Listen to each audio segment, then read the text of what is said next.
పరిష్కారం చేయాలని, వినియోగదారుల యొక్క ఆకాంక్షలకు అనుగుణంగా, వినియోగదారుల అవసరాలకు అనుగుణంగా మీ యొక్క కన్స్ట్రక్షన్ యాక్టివిటీ ముందుకెళ్లాలని మీరు ఏదైతే నిర్ణయించుకున్నారో అది మన యొక్క హైదరాబాద్ నగరంలో రియల్ ఎస్టేట్ రంగం పనిచేస్తున్నటువంటి తీరుకు అద్దం పడతా ఉందనే విషయాన్ని ఈ సందర్భంగా మనం చేస్తున్నాం.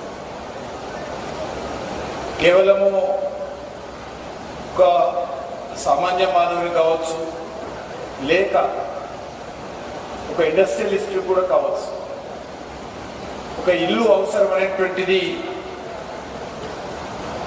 ఒక కోరికనో కలనో కాదు, అదొక ఎమోషనల్ అటాచ్మెంట్ ఇల్లు. కాబట్టి ఆ రకంగా ఒక ఇల్లును కొనుక్కోవడం అనేటువంటిది ఒక సెంటిమెంట్తో, భావోద్వేగంతో ముడిపడినటువంటి ఇల్లు. కాబట్టి ఈరోజు ఉద్యోగస్తులు కానీ, మిడిల్ క్లాస్ కానీ, అప్పర్ మిడిల్ క్లాస్ కానీ చాలా ఎమోషనల్గా ఈరోజు ఇల్లు యొక్క నిర్మాణం చేసుకుంటున్నారనే విషయాన్ని ఈ సందర్భంగా మనం చేస్తున్నారు. అదేవిధంగా ఒక కుటుంబానికి ఆ ఇంటితో ఏర్పడేటువంటి బాండ్ ఏదైతే ఉంటుందో అది ఇల్లుతోటే పరిపూర్ణమవుతుందనే విషయాన్ని సందర్భంగా నేను మనం చేస్తూ ఉన్నాను. ఈరోజు మనం చూస్తూ ఉంటాం, రియల్ ఎస్టేట్ సెక్టార్ కావచ్చు, లేక ప్రభుత్వం తరఫున, లేక మీకు మీరు ఏర్పాటు చేసుకున్నటువంటి రెగ్యులేటర్స్ కావచ్చు, లేకపోతే స్టేట్ గవర్నమెంట్ కావచ్చు, సెంట్రల్ గవర్నమెంట్ కావచ్చు, అందరం కూడా అల్టిమేట్గా ఈరోజు రియల్ ఎస్టేట్ రంగాన్ని మరింత ముందుకు తీసుకెళ్లాల్సినటువంటి అవసరం ఉంది.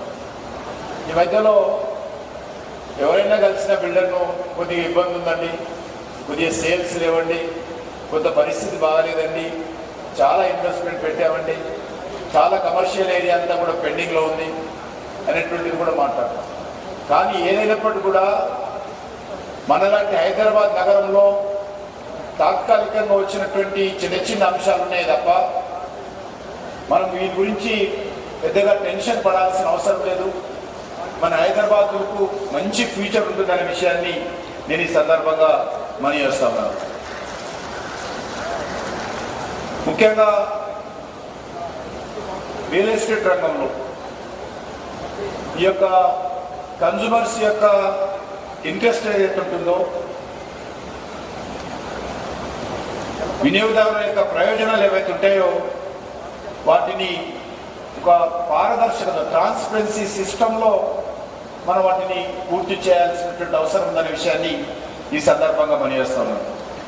ఈరోజు మనం చూస్తూ ఉన్నాం ఈ యొక్క అకౌంటబిలిటీ, మీరు అకౌంటబిలిటీ, మీతో పాటు ఏజెన్సీస్ అయితే, గవర్నమెంట్ ఏజెన్సీస్ ఏవైతే ఉన్నాయో అవి కూడా ఈరోజు ప్రజలకు అకౌంటబిలిటీ ఉండాలనేటువంటి ఉద్దేశంతో real estate regulation and development act ఏదైతే రేరా చట్టము 2016లో తీసుకొచ్చారో దాన్ని చాలా పెద్ద ఎత్తున కంపెనీలు పూర్తి స్థాయిలో వాటిని పాటించడం అవుతున్నదో చాలా సంతోషకరమైనటువంటి అంశం అని ఈ సందర్భంగా మనం చేస్తూ ఉన్నాము.